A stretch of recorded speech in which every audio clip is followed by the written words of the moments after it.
Welcome to Projection Reflection. I'm your host, Coordinato, and today we have a special guest, again, my best friend Dylan here. Yep, I'm always here for Spider-Man.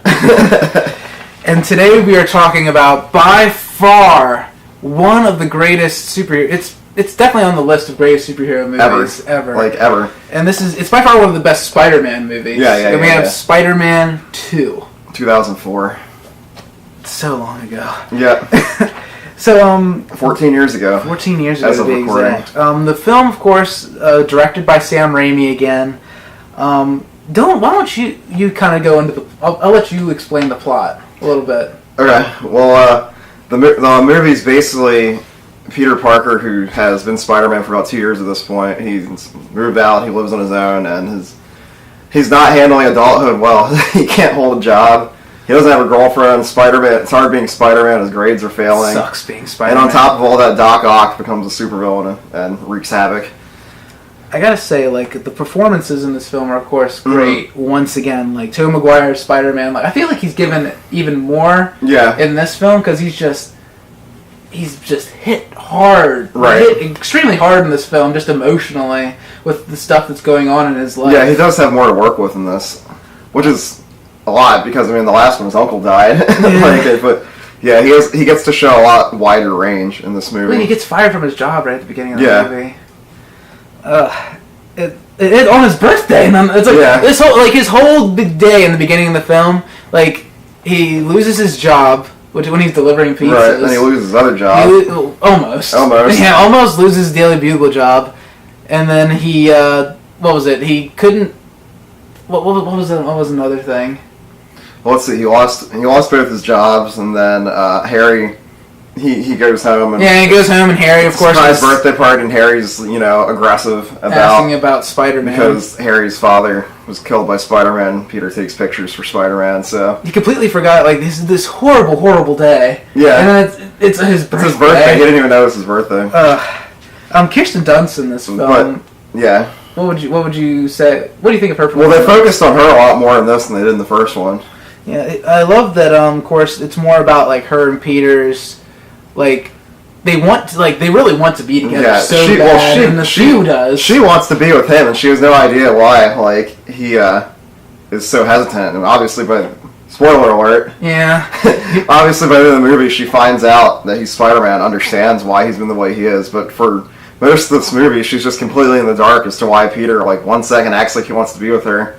1 second, then the next minute he's like, actually, no, I don't want to be with you. You just want to smack him sometimes. Well, no, you understand. Yeah, you understand. You understand, but still, he jerks her around so much. I always had a lot of sympathy for her in this movie because, I mean, she has no idea where he's at. James Franco, Harry Osborn. Well, he does the whole movie.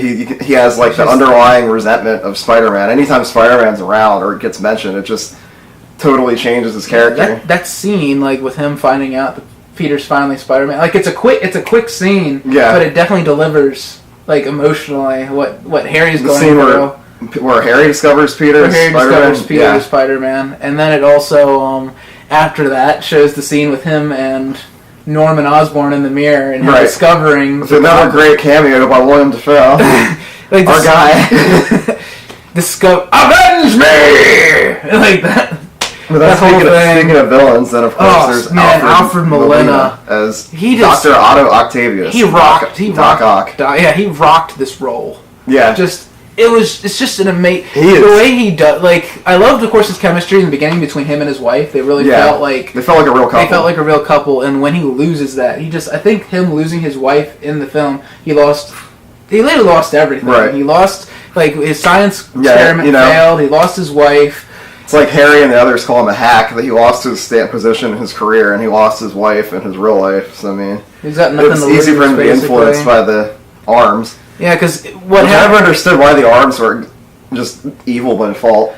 It is kind of weird, but yeah, the arms, he uses that inhibitor chip that he created for it to keep them from messing with his mind. Yeah, but once the inhibitor chip's gone, those arms are evil.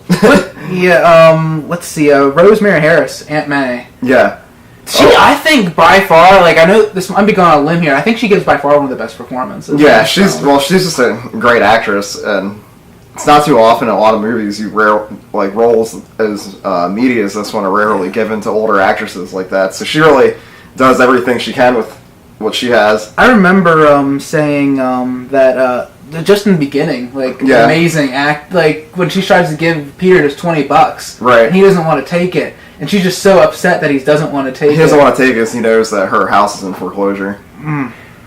But yeah, no, she just like in the first one, but even more so, she just radiates, warmth and kindness and everything you would want your whatever she is to Peter. She's his aunt, but she's really like a mom, grandmother to him, all in one. And there's a suspicion in the film that she knows that Peter... Not even a suspicion, I think she does know that Peter's Spider-Man. Right. And she gives this amazing speech to him. Like, she's telling him, like, oh, there's a hero in all of us. Mm-hmm. And you'd think, oh, like, when you're here giving the speech, you're like, oh, she's definitely talking to... She knows she's talking to Spider-Man. Right. Like, she wouldn't just say that. To me, there's no doubt in my mind that she knew he was Spider-Man at that point. I think she figured it out whenever there's a scene where Doc Ock uses Aunt May as a hostage and Spider-Man just screams something. He's like, no, or something, but it's clearly Peter's voice, loud and clear, and there's a look on her face where it's just like, oh. And I think that's when she figured it out. J.K. Simmons. J. Jonah Jameson. Perfect as always. Oh, man. One of my favorite scenes is, of course, when remember the garbage man finds a Spider-Man suit in the garbage, and he's like, maybe I'll get some, and the garbage man's like, maybe I can get some money for this, and he's like, I'll give you $50, I can get more than that on eBay. And he's like, fine, give you $100 and give you a bar soap. And then, like, the ending scene where Mary Jane's about to get married, and he's just like... To his son.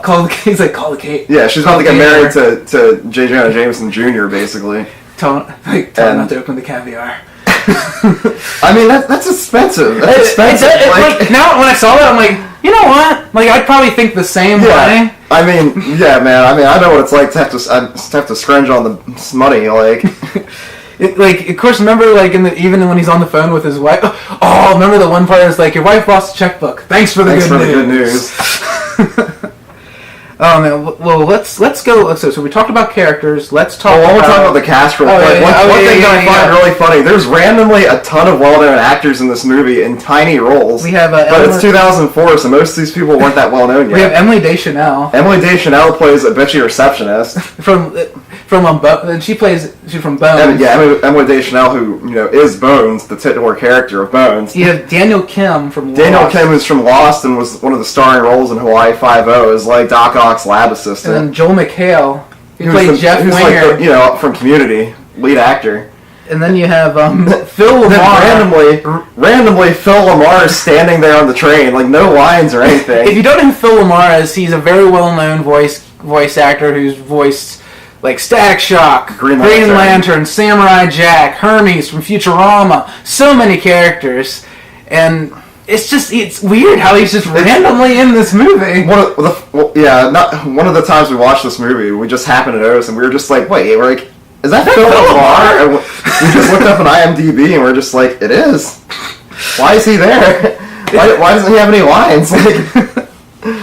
Okay, so we talked about cast. What would you say about the music in this film? Again, the music's like exactly like the last one. The music is great. We got to talk about again the opening, because I think we mentioned this in our last review. Like we mentioned the opening music and the theme. We got to mention the artwork. And this is another movie that has great opening credits, which it's not something you usually remember in most movies, but this movie has a very memorable opening credits. It tells the whole first story within artwork by the amazing Alex Ross. And if you don't know who Alex Ross is, then Google him and you'll recognize his artwork immediately. He has a very distinctive art style. Very realistic art style. and it recaps the whole first movie through the art of Alex Ross and the music, and it's pretty great. And my favorite, one of the best pieces in that is, of course, where Spider-Man swinging with Mary Jane in his arms. That's the best piece by far of his artwork in the opening theme of the film. So let's see. What about the effects in this film? I think the effects hold up in this movie a lot better than the first one. Dude, like all the swinging scenes in this really, really, really hold up. Especially all the fight scenes are amazing. No pun intended. Like, they're just outstanding in this film. Anytime Spider-Man clashes with Doc Ock, it's very well done. Especially there's the big fight scene on the train. Is one of my favorite superhero fight scenes ever. I always remember when we were watching it, and I was like, I love this part. It's not even the train scene; it's the part where they're on the clock tower. Yeah. And one of the arms of the clock falls off, and Spider-Man catches it with his web, and then slings it back at Doc Ock. And like effects-wise, just that scene's a good example. Just like the last one, they really do a good job making everything in this movie look like there's weight and resistance and physics and they had that cool. Even when you can tell it's CGI, it doesn't seem like you're watching cartoons because there really is a lot of weight to how Spider-Man and Doc Ock move.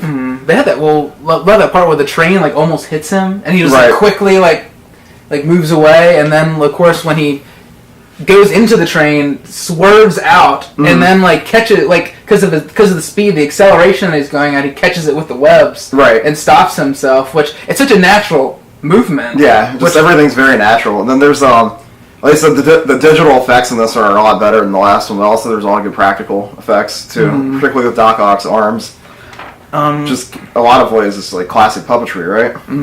Yeah. Oh, dude, the arm, classic puppetry mixed with CGI made these arms look absolutely fantastic. This movie had just the right balance between practical effects. The CGI effects let them do some pretty spectacular fighting and stuff, but the practical effects made the close-ups really. Yeah, the CGI in this is just so much better than the first one. And a lot of this movie takes place a lot more in the daytime than the last one, which I think they were more confident in the effects they had, so they really let you see him swinging in broad daylight in New York. Yeah. And I mean, I love the city of New York. I've been there so many times, and it's New York is really a character in and of itself in this movie, and there's so many amazing scenes of him swinging through particularly the Manhattan cityscape that I think are just some of the best shots ever. They really show the beauty of New York City. Yeah, in this and they capture a lot of its character through all these. There's so many memorable little side characters in it, and they all each little side character is so very New York, and so much what I love about the city. You're late. I'm not paying for those. There's Emily Deschanel's and remember his Emily Deschanel's snobbish. His landlord. Then there's the landlord. It's what's high? Can I spend What's his name again? Mr. Dikovich. Mr. Dikovich. And his daughter, who's that foreign ethnic landlord. And there's even who's randomly a recurring character in this movie, the little Chinese lady playing the violin. Spider-Man does whatever the Spider-Man. There's of course Mr. Aziz, the pizza shop boss that fires Peter for not being reliable. All these side characters are so memorable. Man, what else could we say? We got to mention, of course, that being Spider-Man absolutely sucks. Yeah, that's what this movie in a good way beats you over the head with it. The movie wants you to understand absolutely that you don't want to be Spider-Man. No, the one thing is he's got to keep a job. He's got to keep a secret identity from Harry, who he's always asking, if you knew who he was, would you tell me? It's ruined his friendship. I mean, just in his personal life, being Spider-Man has ruined his friendship with one of his best friends. And ruined his love life. And then outside of personal stuff, he can't keep a job because of it. He can't keep his grades up because of it. It's just being Spider-Man sucks. And it's of course, when leading into that, we get that one scene with Uncle Ben. Yeah. It's kind of an inner monologue in his head where he imagines himself talking to Uncle Ben. Watching that more so as an adult, when I was a kid, I thought, that's a neat scene. But as an adult, you're just you're watching someone just straight up just stop being. Yeah, he just rejects everything. He just regrets his uncle ever told him, basically. he's just like, I'm just done.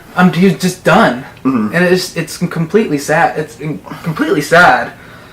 Let's see. After that, we get a really funny scene. Yeah. Well, it's a good scene though too, because it's like the rain. So let's go through it real quick. There's the scene with Uncle Ben where he imagines himself being Uncle Ben. He rejects being Spider-Man. Then there's a comic book panel recreation of him ditching the Spider-Man suit. Oh yeah. Spider-Man No More, straight from the comics. And then there's the greatest scene ever. And to talk about the third one real quick, I almost think there's the ridiculous dancing scene everybody remembers in the third one. I think they were trying to do something like that. Yeah, because they did it better in Spider-Man 2. Because this scene, when you think about it, in Spider-Man 2, there's this raindrops are falling on my head scene. It's pretty ridiculous in and of its own, but this movie just works so well, and the way the whole movie's put together, like, you just accept it, and it's just like, it's hilarious. It was a way of showing that this burden that was weighing on what exactly happens in the scene while raindrops is falling on my head is playing. Like, he's just like slow motion walking, like he's walking with the streets of New York with a smile on his face. He's like, he watches these police go by, like chasing a car, and he has a hot dog in his hand, takes a huge bite of a hot dog. Oh my god! And then he's doing great, like in school. Yeah, he's like top of the class again. He's having fun fixing his moped. And he's just like, and the whole thing is just so absurd for some reason. But it's like, it shows you. It's like you said. It shows just how it's like this huge weight is lifted off, and he literally has a spring in his step now. He's just like when he sees crime, they're like, I don't give a shit. Yeah, that's basically what's going through his head. Oh man, what else can we say here? What was it? We gotta say.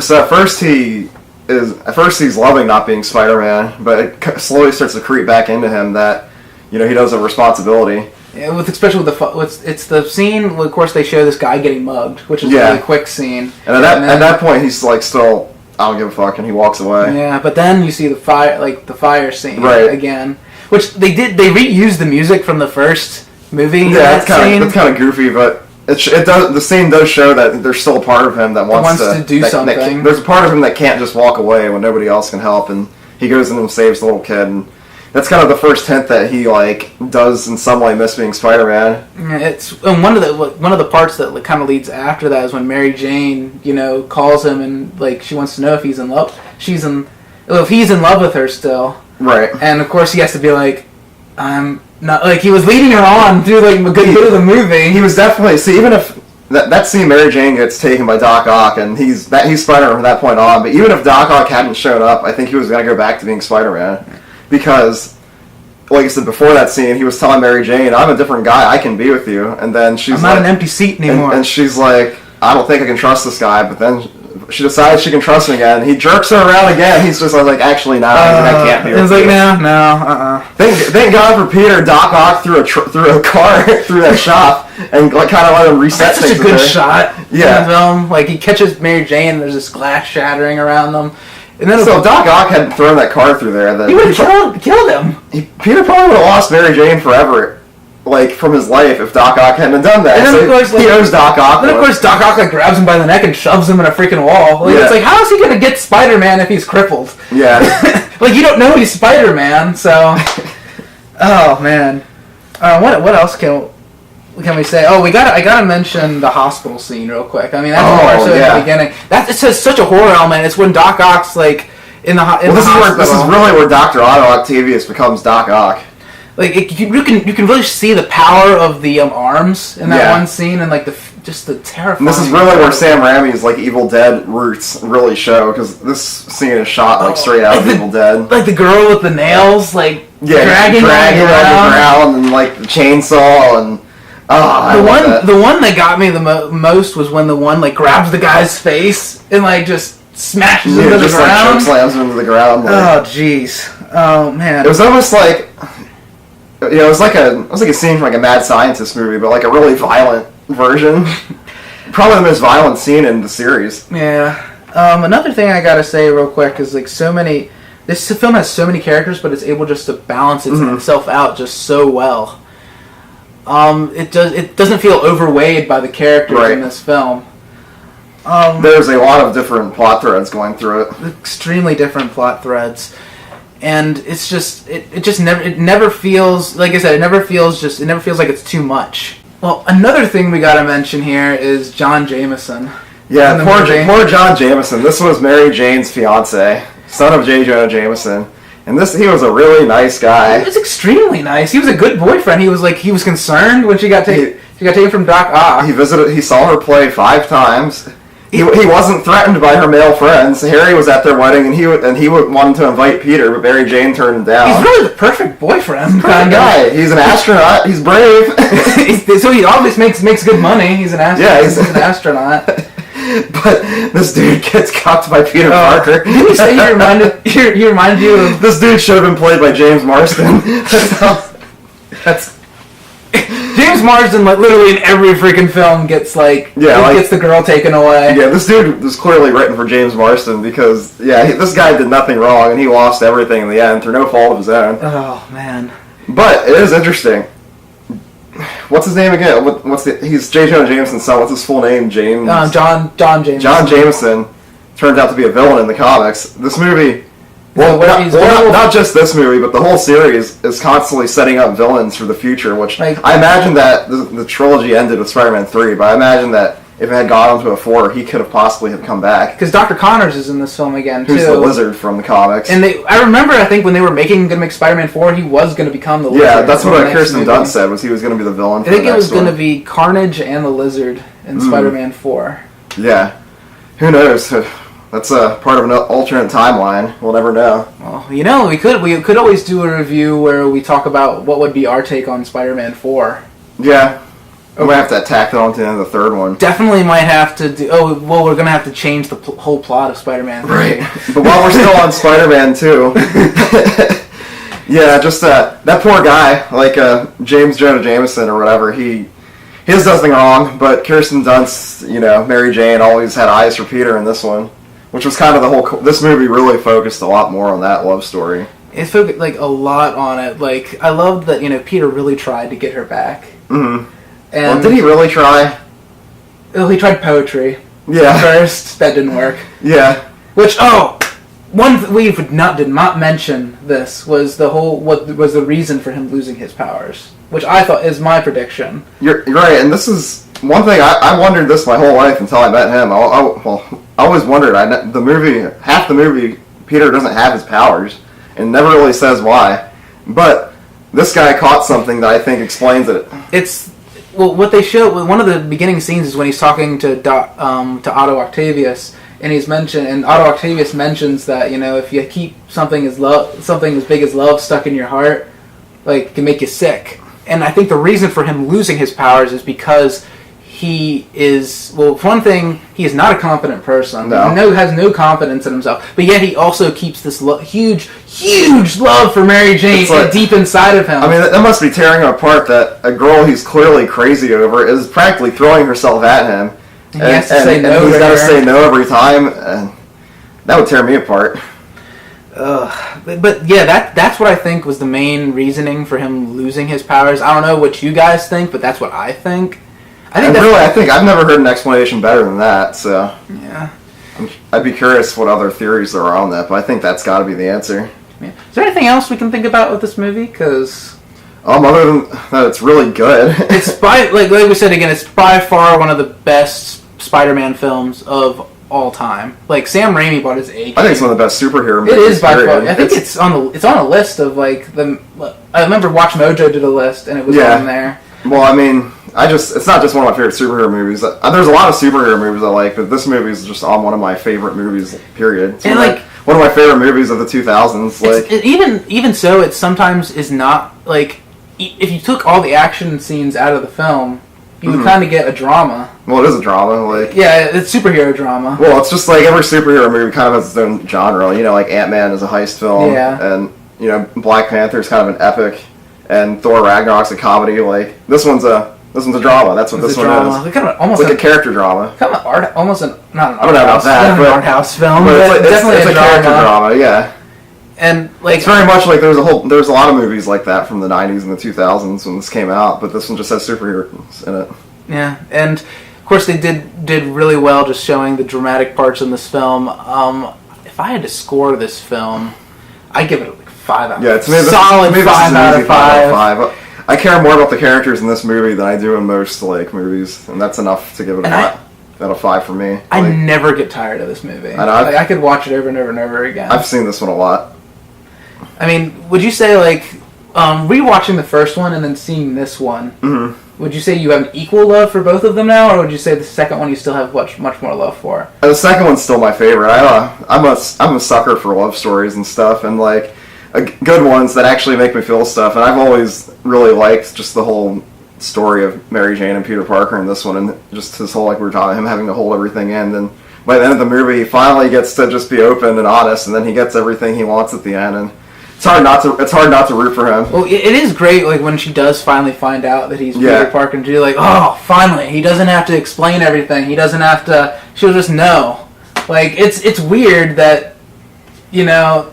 But then the movie ends with the very last shot of the movie. It's a triumphant thing of him swinging through New York, but the last shot, it cuts back to her in their apartment, and that's when she realizes that this comes with being Spider-Man's girlfriend too, and that's how it ends. Yeah.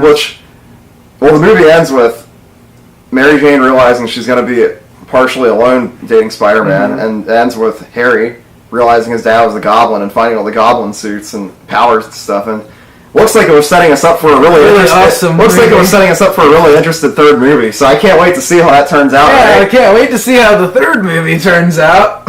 Yay! But seriously, we are excited to review Spider-Man 3 just because it's going to be really fun talking about that one. Really, really fun. Yeah. So 5 out of 5 for Spider-Man 2. We're off to a really strong start to this trilogy. Yeah, very strong start. See how it ends. So check it out, and see you later. Yes. Goodbye.